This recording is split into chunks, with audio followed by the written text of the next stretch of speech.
आइए हम लोग क्वेश्चन स्टार्ट करते हैं। यूसी सीबीएसई नेट परीक्षा 2017 वाणिज्य तृतीय प्रश्न पत्र।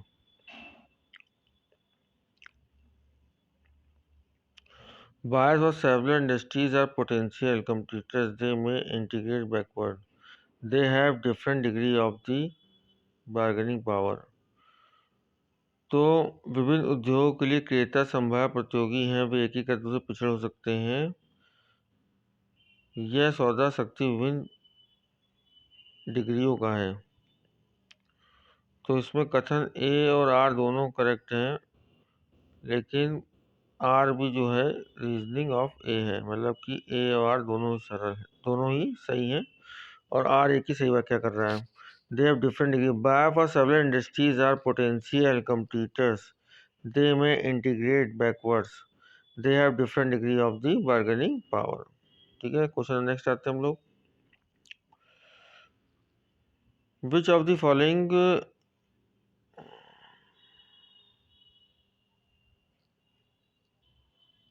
Which of the following is the governing factor in the deciding the type or redressal agency which will deal with the dispute of a consumer? निम्नलिखित में कौन सा निवारण एजेंसी के प्रकार का निर्णायक संचालक है जो उपभोक्ता विवाद के साथ कार्रवाई करता है?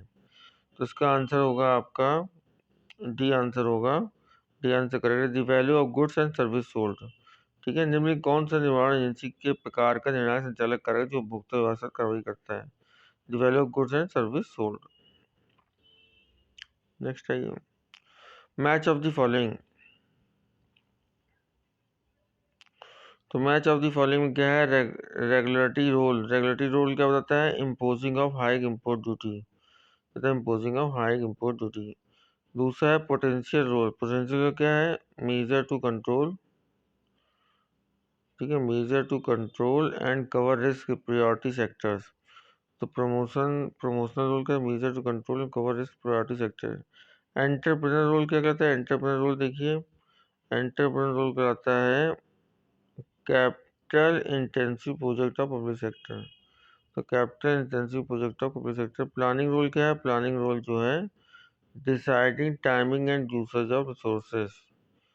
तो ये क्या है? Deciding timing and usage of resources. तो एंटरप्रेन्योर रोल क्या है? Capital intensive project of public sector. और प्लानिंग रोल क्या है? Deciding timing and usage of resources. Next आइए,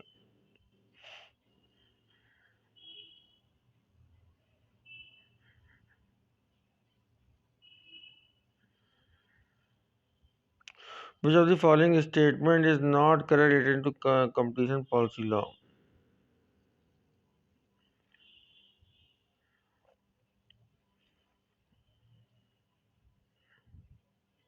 Have potential for unfair competition.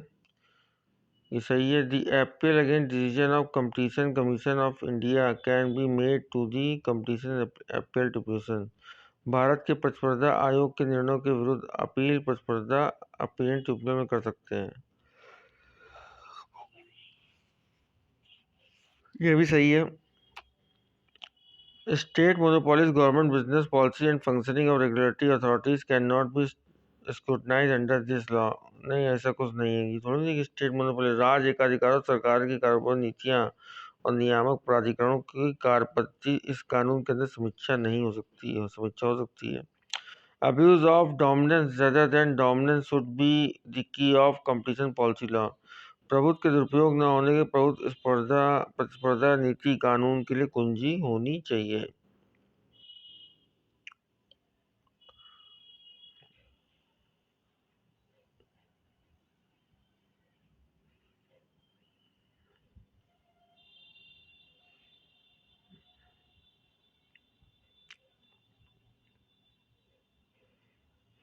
तो जो आपने देखा है सी जो है गलत है और सब सही है। तो नॉट पूछ कर सी में टिक लगाएंगे।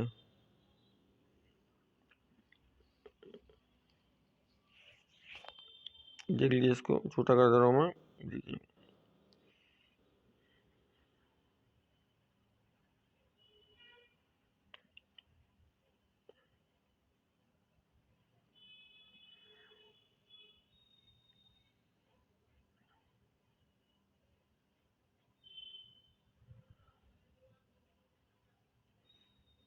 क्वेश्चन 5 आइए, which one of the following is not correct with reference to standard costing.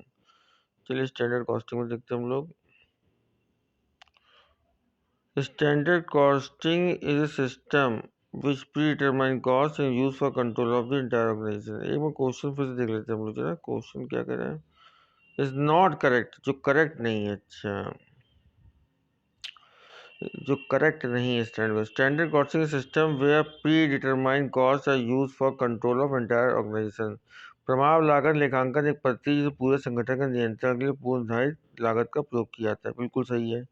Standard में भी express in quantitative and monetary measure. प्रभाव को मात्रात्मक और मौद्रिक माप से व्यक्त किया सकता है। बिल्कुल सही है।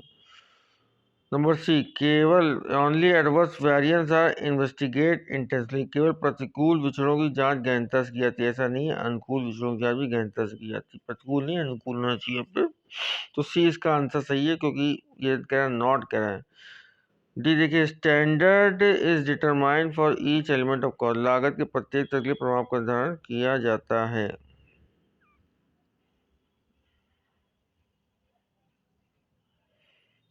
तो अगला क्वेश्चन देखिए, which one of the following is not correct. कौन सा सही नहीं है। Margin of safety, profit upon PV ratio, PV ratio upon change in contribution, change in sale, break even point in fix cost, contribution per unit. तो इसका सीधे देख लीजिए आंसर कौन सा है आपका। Required sales to earn desired profit on PV ratio, ये नहीं होगा। तो मार्जिन ऑफ सेफ्टी क्या है, profit upon PV ratio. Margin of safety क्या है, sales minus break even point. PV ratio क्या, sales minus variable cost upon sales. PV ratio क्या, contribution upon sales. Break even point क्या, fix cost upon contribution. Break even point क्या, fix cost upon PV ratio. Required sales क्या, fix cost plus profit upon new contribution per unit. Required sale क्या, fix cost plus profit upon new PV ratio.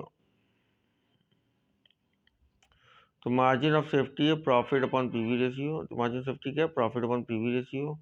Margin of safety क्या है, sales minus break even point. तो margin of safety है profit upon PV ratio. Margin of safety है sales minus break even point. PV ratio क्या है, sales minus variable cost upon sales. PV ratio क्या है, contribution upon sales. और break even point क्या है, fix cost upon contribution. और break even point क्या है, fix cost upon PV ratio. Required sale क्या है, fix cost plus profit upon new contribution per unit. Required sale क्या है, fix cost plus profit upon new PV ratio. तो margin of safety फिर से ध्यान रखिए, प्रॉफिट अपॉन पीवी रेशियो। ठीक है, मार्जिन ऑफ सेफ्टी क्या है, profit upon PV ratio. Margin of safety sales minus break even point. PV ratio equal to sales minus variable cost upon sales. PV ratio equal to contribution upon sales. And break even point equal to fix cost upon contribution. Break even point equal to fix cost upon PV ratio. Required sales fix cost plus profit upon new contribution per unit. Requires sales fixed cost plus profit upon new PV ratio. Which one of the following statements is not true? When there is a one liquidation and one formation, it is known the external construction.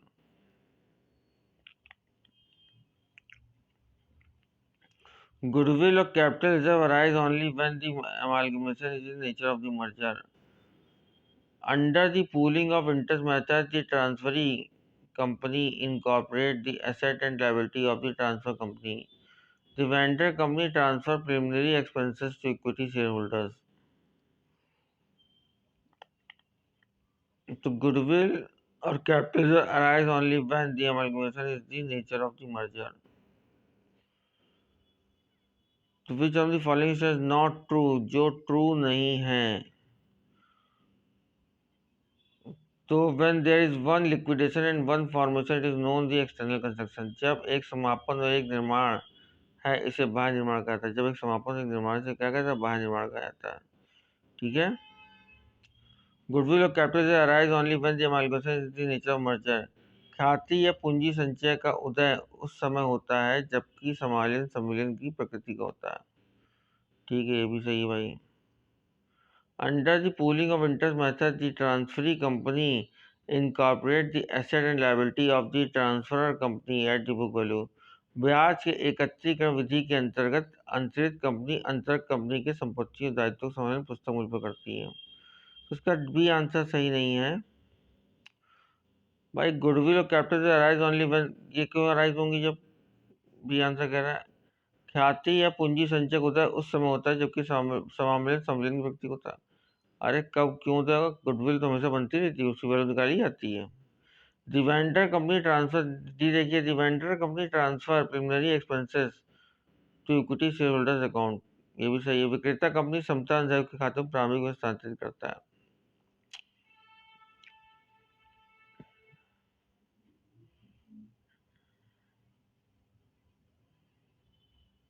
The least cost or optimal input combination of labor and capital requires that the marginal revenue productivity ratio of the two inputs should be equal in their price ratio. In hypothetical production function with the following form. ये दोनों हमारे हिसाब से पहला सही दूसरा गलत है हमारे हिसाब से। श्रम पूंजी सबसे कम लागत अथवा अनुकूलतम लागत संयोजन के लिए जरूरी है कि दोनों आगतों को सीमांत आगम उत्पादन का अनुपात उनके कीमत अनुपात के बराबर होना चाहिए। एक काल्पनिक उत्पादन निम्न प्रकार का होता है। फिर देखते हैं हम लोग।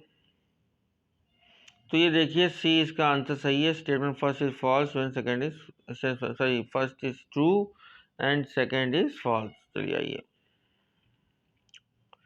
टेक्नोलॉजिकल मैच का टेक्नोलॉजिकल एडवांटेज।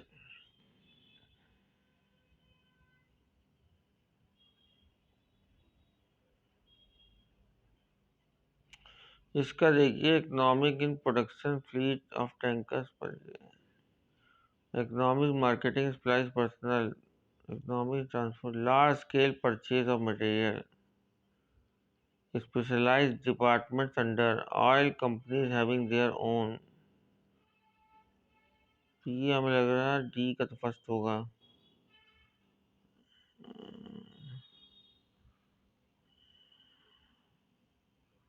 डी तो फर्स्ट है।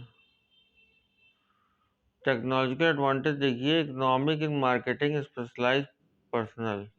तो टेक्नोलॉजिकल एडवांटेज क्या है? इकोनॉमी इन दी मार्केट, ये स्प्लाइज चीज़ें हैं, स्पेशलाइज हैं। स्पेशलाइज माने टेक्नोलॉजी हमेशा स्पेशलाइज पर्सनल में है, ये ध्यान रखिए। तो ए का आपका हो गया third. Large scale purchase of material, तो large scale purchase of material होगा आपका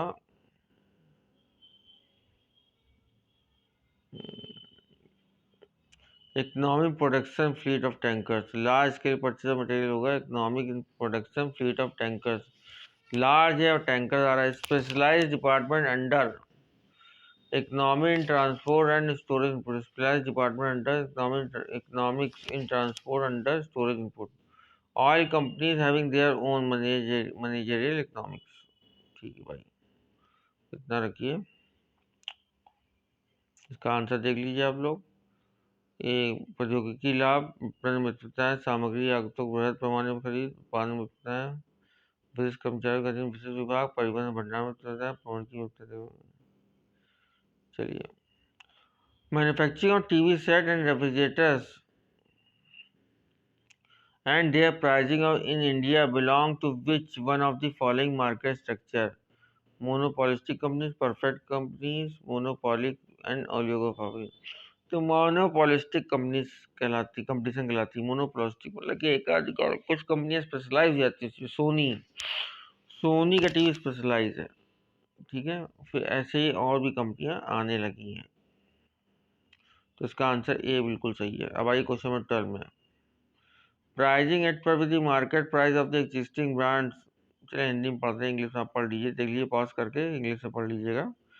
एक वह उत्पाद जो एक सशक्त प्रतिस्पर्धात्मक बाजार में बेचा जा रहा है, उसका विद्यमान ब्रांड की बाजार कीमत के बराबर कीमत निर्धारण सबसे उचित कीमत निर्धारण की रचना मानी जाती है। जब एक विक्रेता बाजार में एक स्थान के विक्रेताओं के बीच सम्मानजनक स्थिति प्राप्त करने के इरादे से उच्च किस्म की सम्मानजनक वस्तु बेचने के लिए बाजार कीमत में से नीचे कीमत धारण करता है तो उसे ज्यादा सफल पाया जाता है।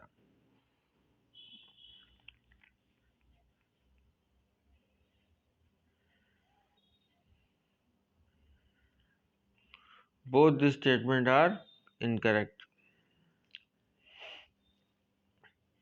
तो इसका आंसर सी सही है। देख लीजिएगा रिवर्स करके। Which one of the following statement are true? The coefficient rank correlation has the same limits as the Carpesian coefficient correlation. बिल्कुल सही है। The coefficient correlation is independent in change of origin but not of scale. गलत है, गलत है। Origin से start होता है, ओरिजिन में चेंज ओरिजिन इंडिपेंडेंट है origin of change of the origin. ये गलत है बी। स्केल प्रभाव डालता है, ओरिजिन प्रभाव नहीं डालता। The covariance between X and Y define is, A भी बिल्कुल सही है, summation X Y upon N. bxy is called regression coefficient of x variable on y, x on y, ठीक है, bxy कहलाता ही है। bxy 0.4, bayx 1.6, तो कोफिशिएंट ऑफ कोरिलेशन डिटर्मिनेशन ये भी गलत है, सी भी, क्योंकि इसका फॉर्मूला होता है, पहले r निकालेंगे, अब r होता है under root bxy into byx, ये पूरा अंडर रूट होता है, ध्यान रखिएगा, ठीक है। फिर आर निकलने के बाद कोफिशिएंट ऑफ डिटर्मिनेशन निकालेंगे, तो कोफिशिएंट ऑफ डिटर्मिनेशन कर रहा है तो r square equal to 1 minus r square. Coefficient of determination ये गलत है, फिर बताते हैं, आर स्क्वायर, आर निकाल लीजिए, आर स्क्वायर निकाल लीजिए, मिल जाएगा आपको। इसका आंसर दिया, देख लीजिए क्या इसका आंसर है। बी कह रहा गलत है, तो सी जो है सही आ रहा क्या है। देखिए भाई इसका आंसर क्या है, ये निकला इसका आंसर 0.8 आ रहा है।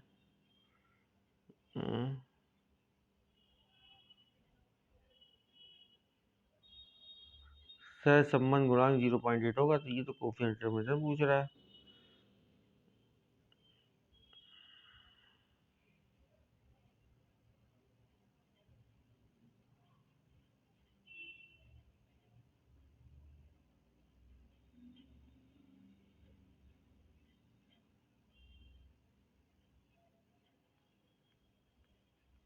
इसका आंसर क्या बी है, बी इसमें क्या दिया हुआ है, ए सी एंड डी गलत है। गलत है कि सही है, सही है, ए सही है, ये तो भाई बी गलत है, सी सही है, डी गलत है, ई भी गलत है, सही है, हम सही थे। ए सी और डी, बस ए सी और डी सही है, बी और ई गलत है। ठीक है, देख लीजिए इसको आंसर दे रहे हैं, तो आप देख लीजिए आंसर एक बार, पॉज कर लीजिएगा अगर कोई दिक्कत हो। The application of chi-square test as parametric test will be which one of the following situation? Test of independence of attribute नहीं, कोई भी जो है इंडिपेंडेंट एट्रीब्यूट नहीं है। Test of goodness of fit of specific type of distribution नहीं। Test for population variance on the basis of small size sample variance. C इसका answer बिल्कुल सही होगा। सी आंसर क्या है, सी आंसर बिल्कुल सही होगा। In which one of the following situations is the application of t-test most appropriate? Testing significance of coefficient of correlation between paired observation in small size sample. एक देखिए C test पर।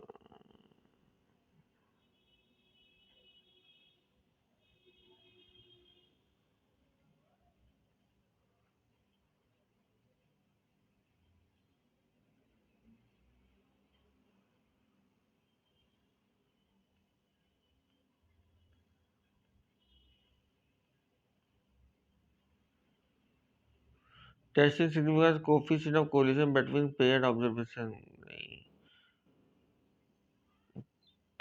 Comparing variance of two small size samples नहीं, population size होता है। Testing significance of the difference among mean value of more than two samples, ऐसा नहीं है, तो इसका आंसर ए बिल्कुल सही होगा। Which of the following is not logical data structure? Chain, chain होगा हमारे हिसाब से, कितना है ए, चेन। तो लॉजिकल डेटा स्ट्रक्चर देखिए, primary data structure, non primary, primary data structure. Primary data structure में आता है integer, float, character, double pointer. Non primary data में आता है array, stack, query, link list, tree और फ्री ग्राफ।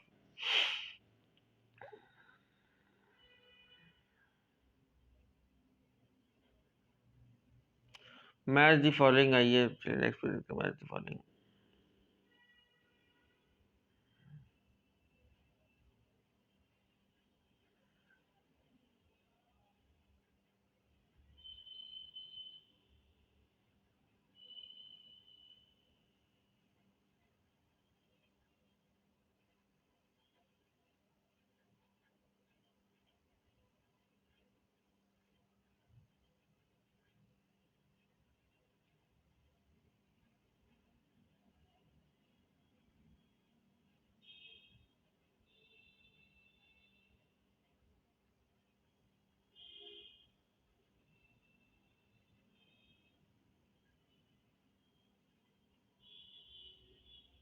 शासनी की W.S. न्यूमैन, सामग्री आगतों की जेम्स डी मुनी, विशिष्ट कर्मचारियों की C.I. वनार्ड, तेल कंपनियों के पास मैकफारलैंड।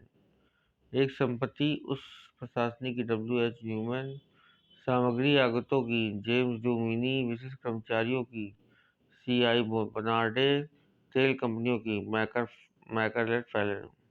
Which among the following is not a physical barrier of communication? Poor vocabulary, noise। तो इसका ए आंसर सही है, not a physical wave, poor walkup, poor walkup. ठीक है, नेक्स्ट आइए।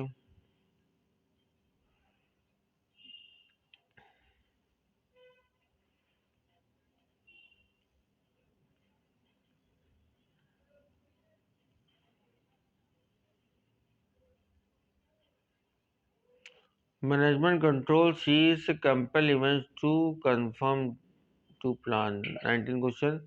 प्रबंध नियंत्रण योजनाओं को समरूप कराने के लिए घटनाओं को बाध्य करती है। तो प्रबंध नियंत्रण योजनाओं को समरूप कराने के लिए घटनाओं को बाध्य करती है, बिल्कुल सही है। किसी संगठन के कर्मचारियों के लिए अभिप्रेरक क्या है? उसका निर्धारक नियंत्रण। तो statement first is correct but second is incorrect है। ठीक है, नियंत्रण करके किसी भी कर्मचारी को आप अभिप्रेरक नहीं कर सकते हो। आइए क्वेश्चन नंबर नेक्स्ट। शेष योजना निर्माण निगमित व्यक्तित्वों की सफलता के लिए एक अनिवार्य तत्व है। ठीक है भाई, योजना तैयारी क्या किया जाना है उसके बारे में पहले निर्णय लेना है। इसके विकल्पों, उद्देश्य, नीतियों, प्रक्रियाओं का क्रम चयन सम्मिलित है। तो इसका आंसर जो है आपका है ए। ए आंसर है, both A R correct, R is the right explanation. ठीक है भाई।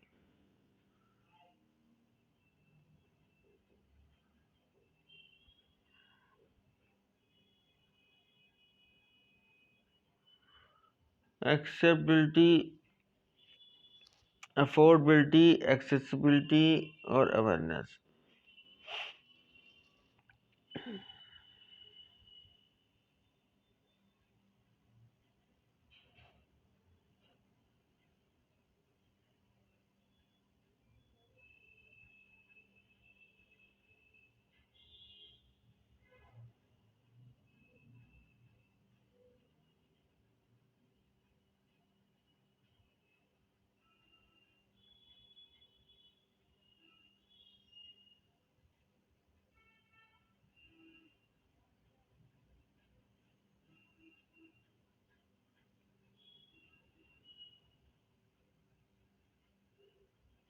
एक्सेप्टेबिलिटी क्या है? Functional and psychological accept. Functional and first का क्या है हमारे हिसाब से? फर्स्ट का है आपका सेकंड। ठीक है, फर्स्ट का है आपका सेकंड।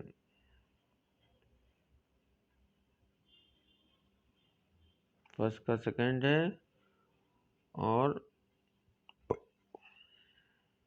अफोर्डेबिलिटी का इकोनॉमिकल, अफोर्डेबिलिटी का है economic and psychological accept. Awareness का है इंफॉर्मेशन। एक्सेसिबिलिटी क्या है? कन्वीनियंस। ठीक है, इसको नोट कर लें।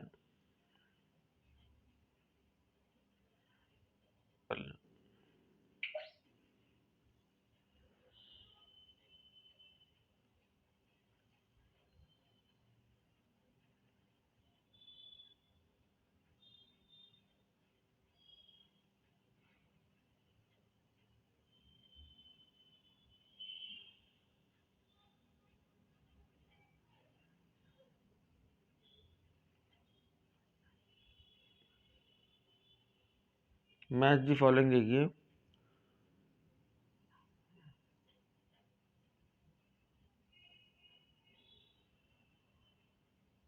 सिंसियरिटी का है डाउन टू अर्थ।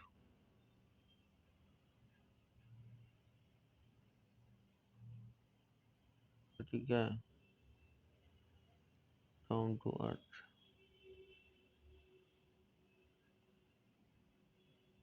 एक्साइटमेंट क्या है? Outdoor stuff. एक्साइटमेंट का क्या है? Outdoor tough. एक्साइटमेंट का है inspirated, imaginative, up to date.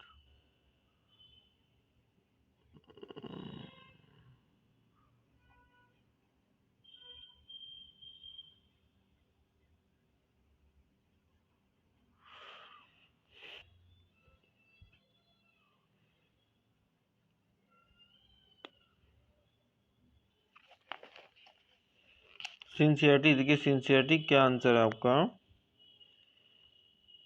Sincerity का अर्थ है down to earth, cheerful, wholesome. Excitement,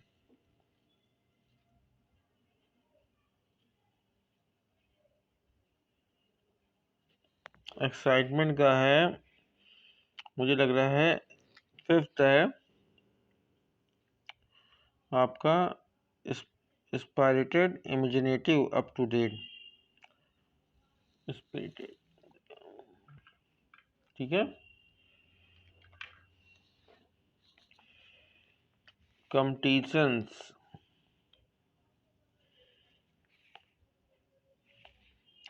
इसका है रिलायबल, इंटेलिजेंट, सक्सेसफुल। मतलब इसका कंपटीशन का है सेकंड। सोफिस्टिकेशन, इसका है सोफिस्टिकेशन मतलब होता है सुसंस्करण। Upper class, charming, upper class, charming. और रेडनेस का है आपका आउटडोर टफ, रफनेस, रफनेस कहता है, ठीक है। आउटडोर टफ ही तो आपको आता ही होगा, तो देख लीजिए। नेक्स्ट आइए।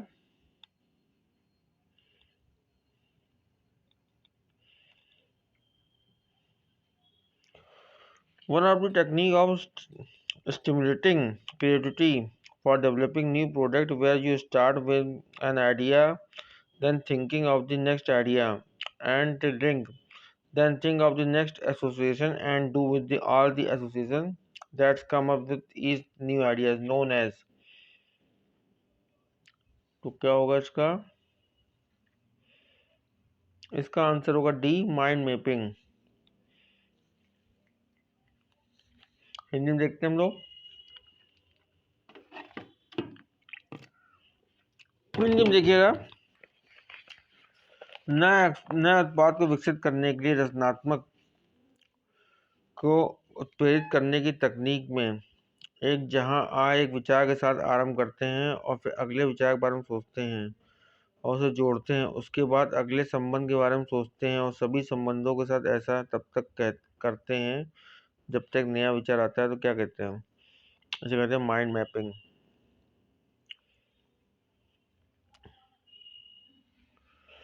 We are motivated to reevaluated our beliefs, attitude, opinion or values occurred at two different times.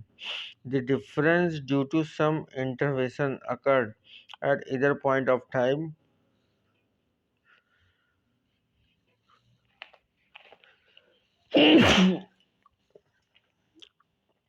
Point of time motivation us to search a newer option and thus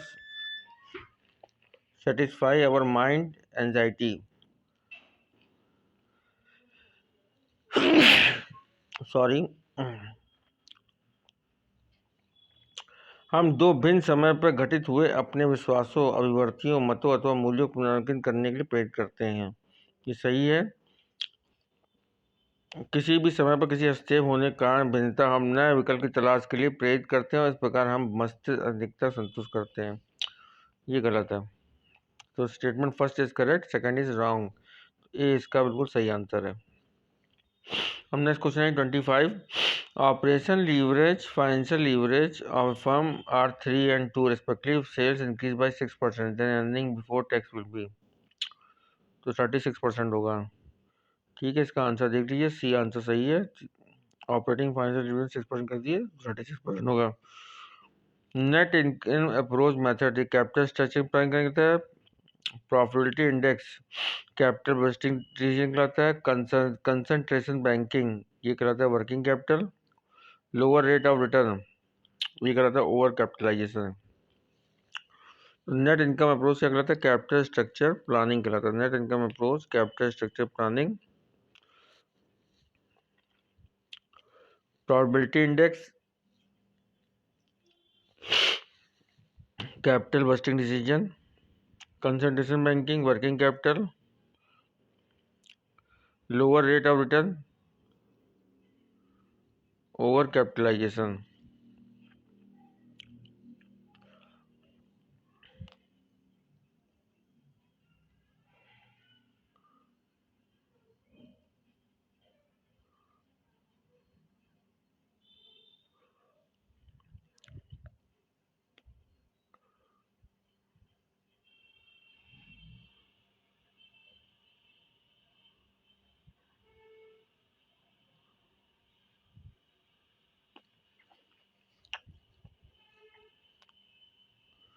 तो net income approach क्या कहलाता है? Capital structure planning कहलाता है। Net income approach क्या कहलाता है? Capital structure planning.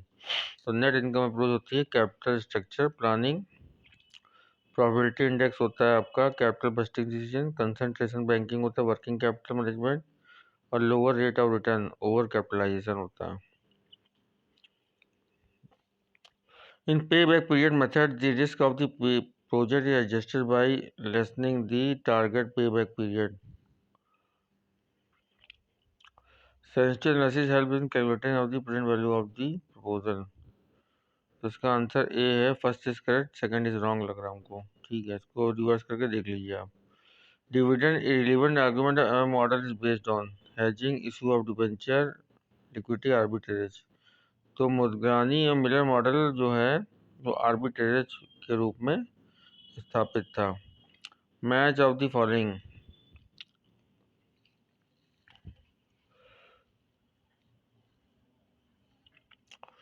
तो मैच ऑफ द फॉलोइंग देखिए रहा 29 क्वेश्चन। रेशनल सिस्टम अप्रोच,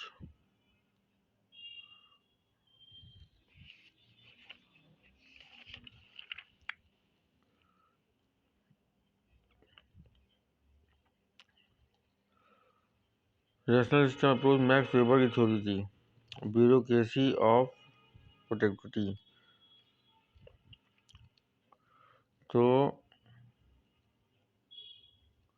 इसका आंसर 2 है। द अहमदाबाद एक्सपेरिमेंट,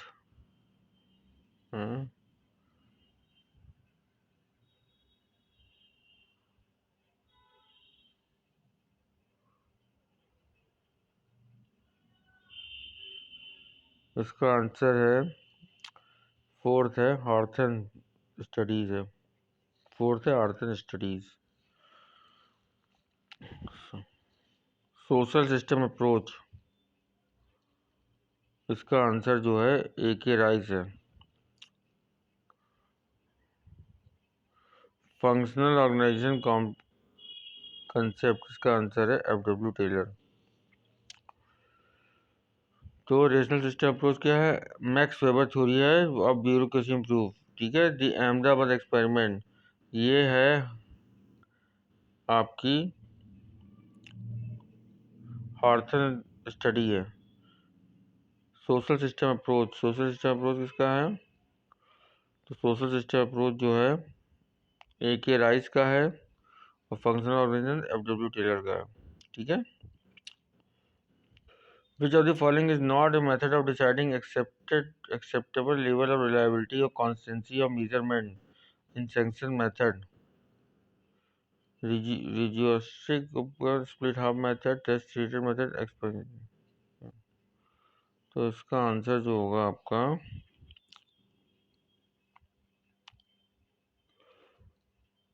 रिजियोस्टिक अप्रोच होगा, नहीं है। चयन पद्धतियों माप की which one of the following is not a method of deciding acceptable level of reliability और consistency of measurement selection method?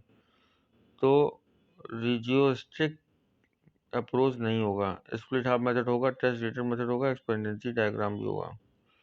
चलिए नेक्स्ट आइए। Put the following of the discrete selection process is correct sequence and select the correct code. कहेंगे चयन प्रक्रिया निम्नलिखित कदमों को सही क्रम में रखिए और सही कोड का चयन कीजिए। Preliminary interview, completion of application blank, background investigation, physical examination, employment test, comprehensive interview.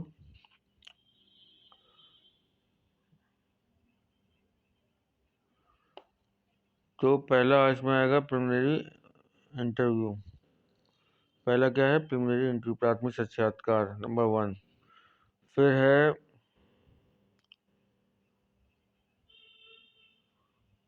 आपका रिक्त आवेदन को पूर्ण करना, ये नंबर 2 आएगा। फिर आएगा एम्प्लॉयमेंट टेस्ट, ठीक है। फिर आएगा कंप्रेहेंसिव इंटरव्यू, ठीक है। फिर आएगा बैकग्राउंड इन्वेस्टिगेशन, फिर आएगा फिजिकल एग्जामिनेशन, फिर आएगा फाइनल एम्प्लॉयमेंट डिसीजन। तो preliminary interview, completion of application blank, comprehensive interview, फिर एम्प्लॉयमेंट टेस्ट, फिर आएगा आपका बैकग्राउंड इन्वेस्टिगेशन, फिर आएगा फिजिकल एग्जाम, फिर आएगा आपका फिजिकल एग्जामिनेशन, फिर आएगा फाइनल एम्प्लॉयमेंट डिसीजन। तो इसका आंसर सी होगा, ठीक है। सी आंसर सही है।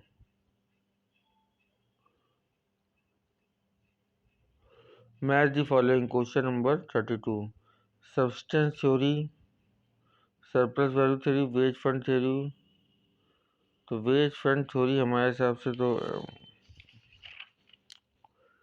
एडम स्मिथ ने दी थी।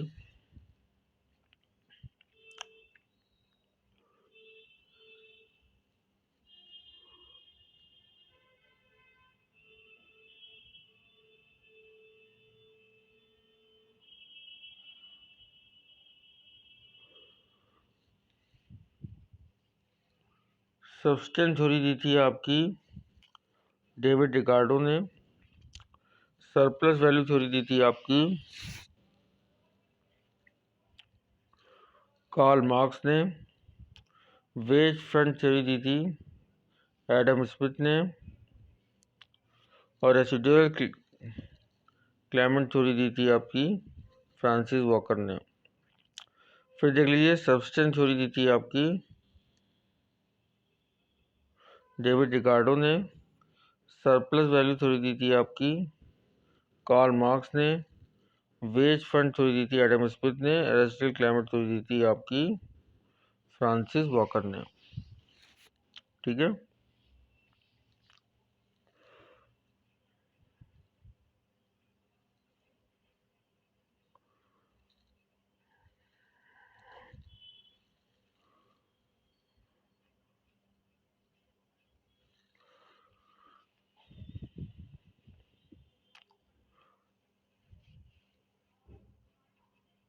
थर्टी थ्री देखिए, 33 क्वेश्चन गलत है, इसको छोड़ दीजिए। RW with regard to capital adequacy stand for which one of the following? इसका आंसर सी होगा, risk weighted asset. Risk, R माने रिस्क, वेट W माने वेट, और ए माने एसेट। सी इसका आंसर बिल्कुल सही है। नेक्स्ट आइए, मैच ऑफ द फॉलोइंग। देखिए match of the following.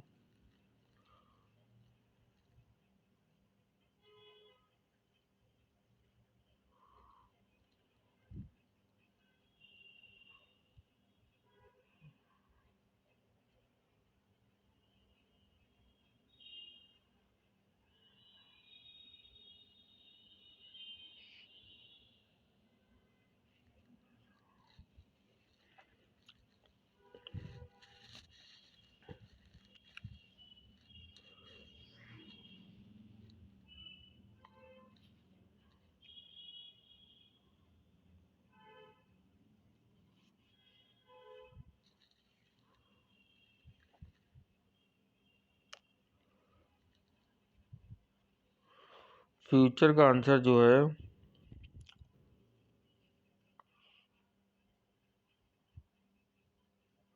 A contract covering the purchase and sale of physical commodities और फाइनेंशियल इंस्ट्रूमेंट फ्यूचर डिलीवरी। देखिए फ्यूचर आ गया इसमें, फोर्थ इसका आंसर ही। देखिए फ्यूचर आ गया इसमें, अगर फ्यूचर इसमें आ गया तो फ्यूचर याद रखिए, फ्यूचर इसका आंसर होगा। ठीक है, फ्यूचर डिलीवरी और future exchange floor. Swap, swap का आंसर क्या होगा भाई? स्वैप का आंसर थर्ड होगा। नंबर 2 देखिए, स्वैप, स्वैप का आंसर थर्ड है। Contractual agreement for exchanging a stream of payment with opposite and matching needs to reap the benefit arising due to market discrepancies। तो swap बाजारों की कमियों से उत्पन्न लाभ को प्राप्त करने के लिए एक संविदा समझौता जिसमें विपरीत एवं समान आवश्यकताओं के लिए भुगतान करना होता है। हेजिंग, हेजिंग का आंसर होगा फर्स्ट, कॉन्सिस्ट ऑफ परचेज और sale of commodities in the two different markets. Hedging माने होता है दो चीज़ को हेजिंग करना, एक चीज़ खरीदना एक चीज़ बेचना।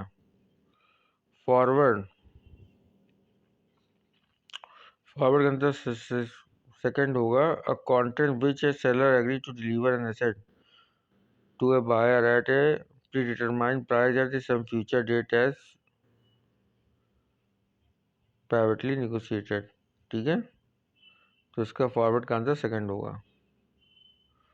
तो देख लीजिए भाई, टिक लगा दे रहे हैं।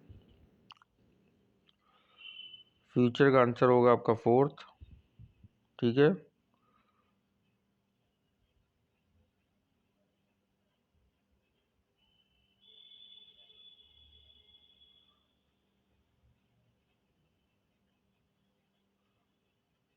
और स्वैप का आंसर होगा आपका थर्ड। हैजिंग का आंसर होगा आपका फर्स्ट, फॉरवर्ड का आंसर होगा थर्ड सेकंड। ठीक है, ये इसके आंसर होंगे।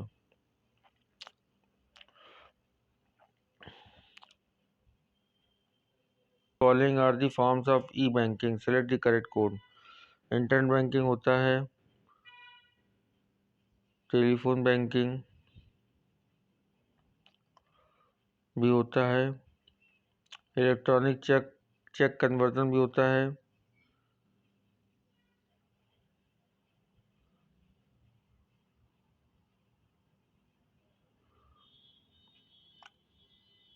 इलेक्ट्रॉनिक बिल पेमेंट भी होता है, direct fund transfer through RTGS भी होता है। चारों होते हैं, पांचों होते हैं, सॉरी पांचों सही हैं।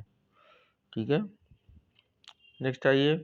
विच are the following as the largest share of export from India? Agriculture, allied community, gems and jewellery, handicraft, electronic good. Gems and jewellery जो है सबसे ज़्यादा हमारे यहाँ क्या होता है, निर्यात होता है। ठीक है, इसका आंसर बी बिल्कुल सही है। 38 आइए। Which among following is not A part of trips agreement? Industrial and geographical indication, interior design, layout design of integrated circuit. तो ट्रिप्स एग्रीमेंट में इंटीरियर डिज़ाइन नहीं था, इंडस्ट्रियल डिज़ाइन था, जियोग्राफिकल इंडिकेशन था और layout design of integrated circuit था, लेकिन interior design नहीं था। Of the following is not correct? IMF headquarter Washington DC, बिल्कुल सही है। IMF हैज़ 198 कंट्रीज, ये बिल्कुल गलत है। IMF 198 कंट्रीज नहीं थी, 186 कंट्रीज थी। 198 ना होगी, 186 थी। IMF has an outcome of Brayton would conference, बिल्कुल सही है। IMF was found on July 7, 1944, ये भी बिल्कुल सही है। तो IMF जो था उसमें 198 कंट्रीज नहीं थी, 186 कंट्रीज थी, तो 20 का गलत आंसर है। तो IMF का वाशिंगटन में DC में मुख्यालय है। IMF 186 देश हैं, जिसमें 29 जून 2009 को कोसोवो और गणराज्य 86 देश के रूप में शामिल हुआ था। IMF ब्रिटेन वुड्स सम्मेलन का परिणाम है। IMF की स्थापना 7 जुलाई 1944 को हुई थी। ठीक है, सब form Indian scheme has been replaced with the service export from India scheme.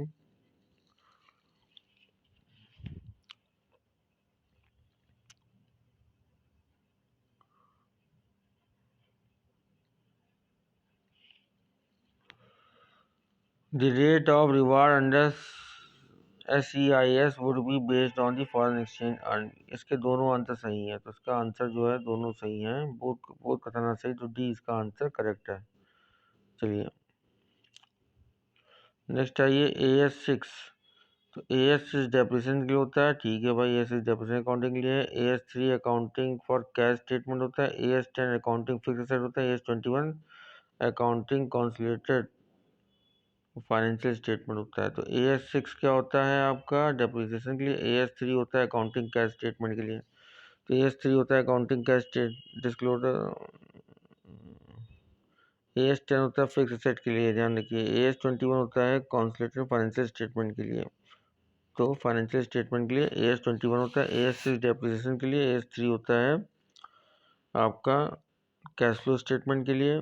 AS10 होता है आपका फिक्स एसेट के लिए। AS21 होता है आपका फाइनेंशियल स्टेटमेंट के लिए, ठीक है।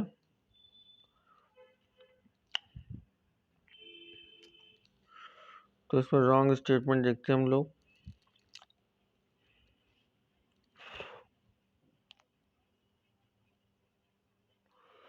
RBI has prescribe guidance for the operation of credit rating agency India. नहीं, ये गलत है।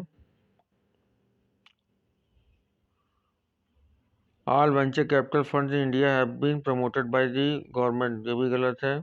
क्यों गवर्नमेंट प्रमोट क्यों करेगी। Mutual fund can operate a venture capital fund, ये सही है, ये बिल्कुल सही है। Credit rating is authoritative guarantee regarding credit position of person, ये भी गलत है। तो सी इसका आंसर सही है और ABD गलत है। इसका आंसर क्या होगा आपका, बी होगा, ठीक है। इसको देख लीजिए, पढ़ लीजिए, फिर अगला पॉज करके पढ़ लीजिए, फिर अगला क्वेश्चन चलते हैं। Which of the following are the example of systematic risk, indicate the correct code. Elements of government subsidy, increase in bank rate, labour problem, high labour fund.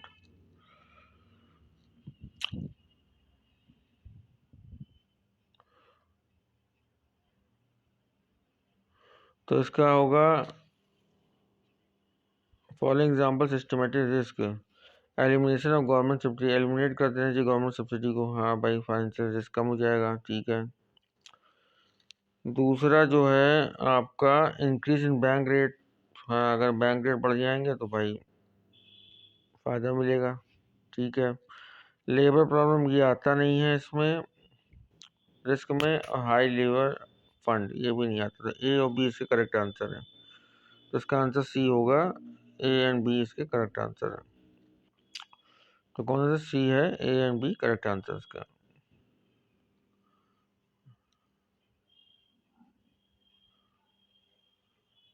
Which of the following are the benefits of responsibility accounting?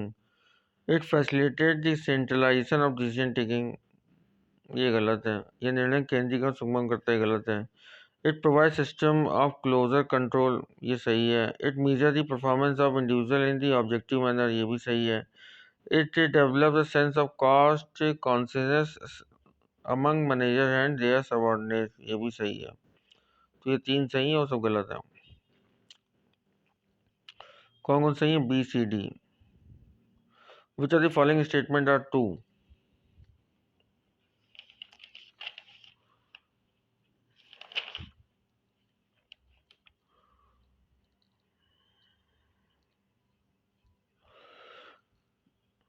Tax shield on depreciation and interest is an important variable both the lessor and lessee। पट्टाधारी दोनों के बीच हाथ और ब्याज की एक ढाल का महत्वपूर्ण है, सही है। एक पट्टा या लेजी में भी evaluate the lease option as against the buying option. एक पट्टाधारी क्रय के विकल्पों की तुलना में पट्टा विकल्पों का मूल्यांकन कर सकता है, भी सही है। Sale and lease back and leverage lease are types of financial lease, ये भी बिल्कुल सही है। तो ये तीनों आंसर ABC सही है और D इसका आंसर गलत है। Lease financing type of capital budgeting decision from the point of view of the lessee. पट्टाधारी दृष्टिकोण पट्टा वितरण एक प्रकार का पूंजी बस्टर निर्णय है, ऐसा कुछ नहीं होता है इसमें, जो कैपिटल बस्टिंग आती नहीं लीज में। तो tax shield on depreciation and interest is an important variable both the lessor and lessee. Lessee में valued the lease option as the against the buying option. Sale and lease back and leverage lease are types of financial lease, ठीक है। accounting has been proposed by the Sandilands Committee, UK। तो कौन सा था इसमें? हमारे हिसाब से करंट कॉस्ट अकाउंटिंग मेथड था। तो सैंडीलैंड ने एक समिति थी, उसने क्या विचार किया था? उसने कहा था भाई आपका current cost accounting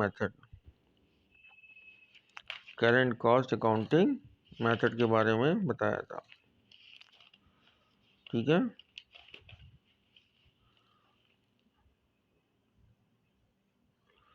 Which of the following are the motivation of merger indicate the correct code? निम्नलिखित में कौन से व्यंजनों को दे सही कोड भरे हैं? To gain the economic of scale, sorry ये सही है। To utilise under utilize resources, ये भी सही है। टू ब्रेक द मोनोपोली, ये नहीं है।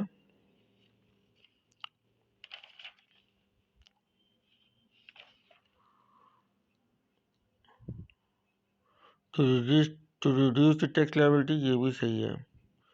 तो इसका बी आंसर सही है, A B and D. To gain the economic of scale, to utilise under utilise resource और to reduce the tax liability, ये ए बी डी बिल्कुल सही है, सी गलत है। ठीक है, आइए next. A research technique is used particularly in retailing, in which consumers are recruited by the researchers to act as anonymous buyer in order to evaluate customer satisfaction, service quality and customer own evolution. Their experience is known as, ये कहलाएगा आपका सी mystery shopping. क्या कहलाएगा? एक ऐसी शोध विधि जो विशेषकर रिटेलिंग में प्रयोग की जाती है, जिसमें शोधकर्ता उपभोक्ता नियुक्त करता है ताकि वह उपभोक्ता संतुष्टि, सेवा गुणवत्ता तथा उपभोक्ता के अनुभव को स्वयं मूल्यांकन में गुमनाम उपभोक्ताओं के रूप में मूल्यांकित करता है। क्या कहलाता है? मिस्ट्री शॉपिंग कहलाता है। नेक्स्ट आइए,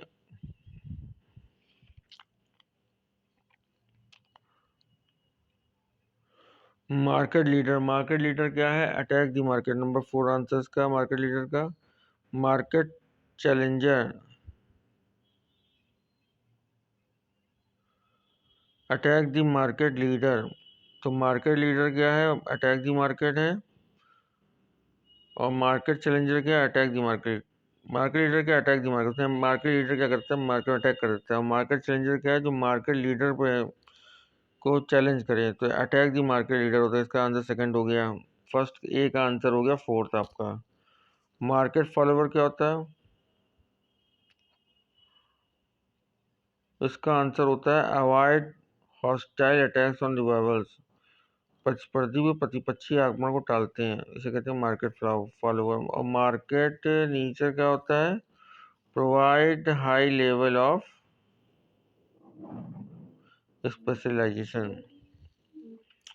ठीक है, सी का आंसर जो है फर्स्ट है और डी का आंसर आपका थर्ड है।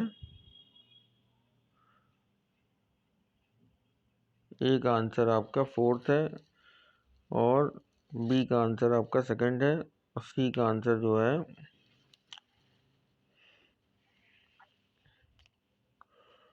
नेक्स्ट आइए 50।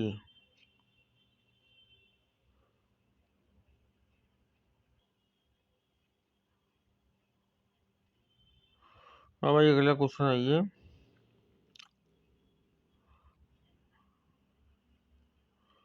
स्टेटमेंट इनकरेक्ट है, ये इनकरेक्ट है।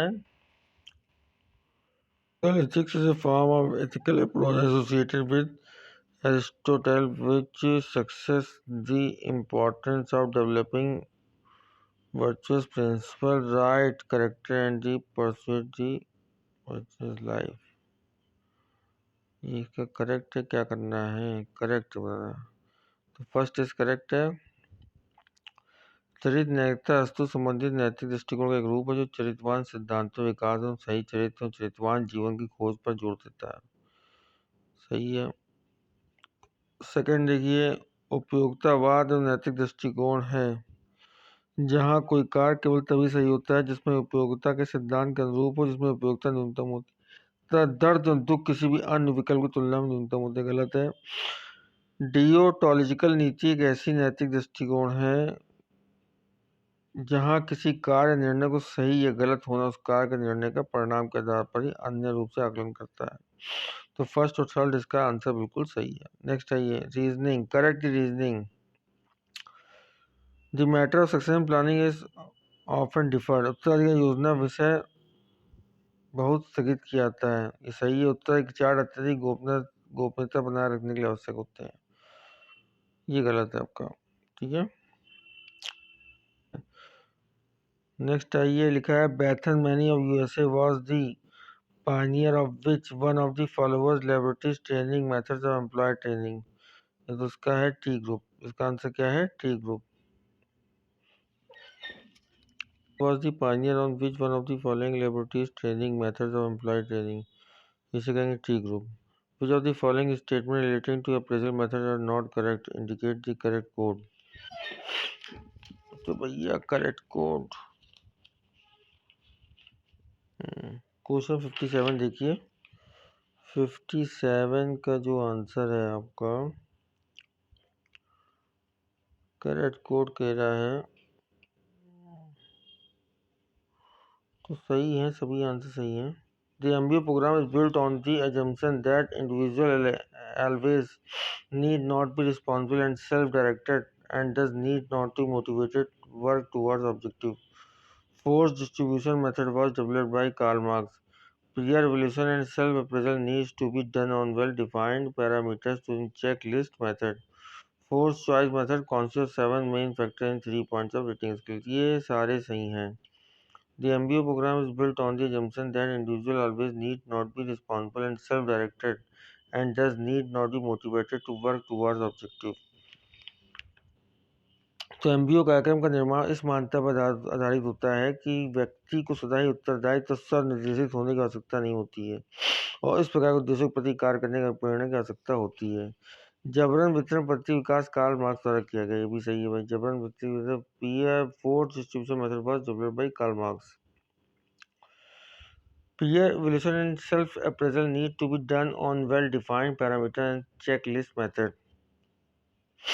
समकक्ष मूल्यांकन, स्व-मूल्यांकन, जांच सूचीपत्र से सुपरिभाषित मानदंडों करने की आवश्यकता होती है। जबरन चयन प्रतिम 3 बिंदु के श्रेणीकरण प्रमाणों में 7 मुख्य कारक शामिल होते हैं। ठीक है।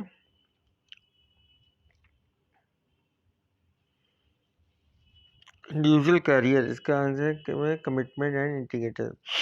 Individual career commitment and integration, development of teams, competence, सक्षमता, सोशलाइजेशन ऑफ ऑर्गेनाइजेशन वैल्यू। ठीक है। Management of organisation power. तो मैनेजमेंट ऑफ ऑर्गेनाइजेशन जो है पावर होगी, क्या होगी? वो पावर होगी। तो मैनेजमेंट ऑफ ऑर्गेनाइजेशन क्या है? ये पावर है।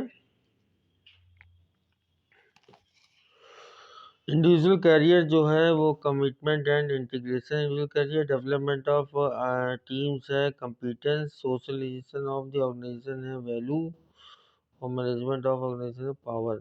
इंडिविजुअल कैरियर क्या है? इंडिविजुअल कैरियर जो है कमिटमेंट है। इंडिविजुअल कैरियर कमिटमेंट है। डेवलपमेंट ऑफ टीम्स क्या है? कंपिटेंस है। सोशलाइजेशन ऑफ ऑर्गेनाइजेशन क्या है? वैल्यूज है। और मैनेजमेंट क्या है? ये आपका पावर है।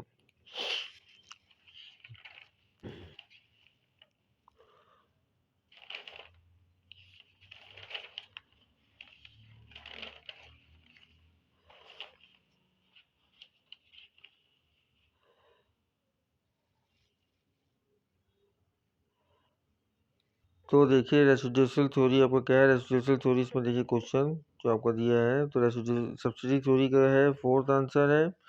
सरप्लस वैल्यू वेजेस थ्योरी का है आपका, growth of the population brings down to level of subsistence. Wages fund theory का है, कहाँ वेजेस है? कहीं वेजेस है भाई? वन आंसर का सही है। देखिए नीचे वेजेस आ रहा है। Capitalist first set aside to determine surplus income and then decide. Residual claim क्या है? Balance claim upon the output of the industries, क्योंकि क्लेम आ रहा है। तो उसका आंसर आपका डी का थर्ड सही है। इसको देख लीजिए, आंसर आपको दिखा दे रहे हैं हम। इसको जो है एक बार आप देख लीजिए आंसर, पॉज करके आगे चलते हैं।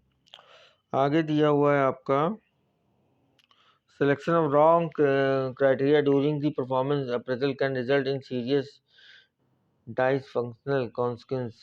Generally, the evaluator becomes more critical about the performance evaluation techniques rather than which criteria need to be evaluated. दोनों आपके सही हैं, दोनों सही से पढ़ लीजिए पॉज करके, दोनों सही हैं।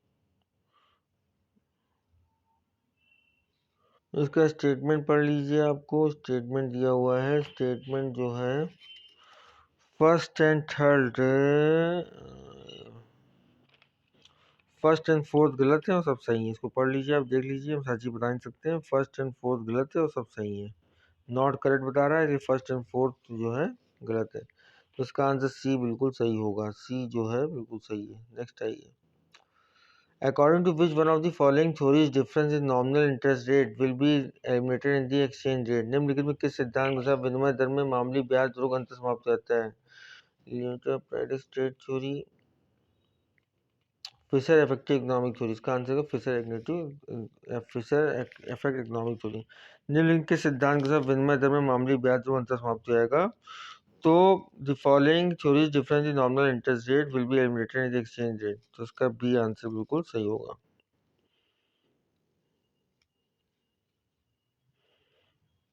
नंबर 63 आइए। According to the purchase power parity theory, the level of foreign exchange rate is determined by which of the following? तो इसका आंसर ए बिल्कुल सही होगा। Domestic price level divide by the foreign price level. तो domestic price level जो है foreign price level से divide कर दीजिए। तो according to purchase power parity theory the level of foreign exchange rate is determined which of the following. तो ये होगा आपका domestic price level upon divide by the.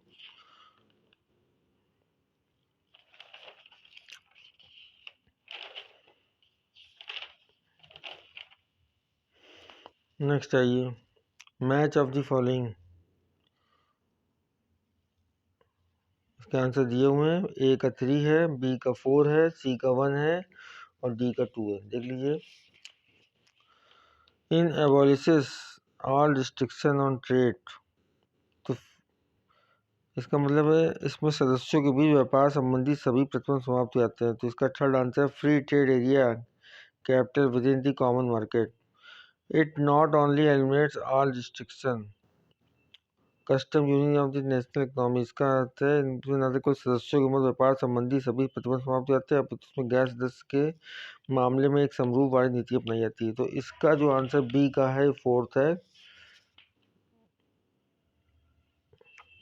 Custom union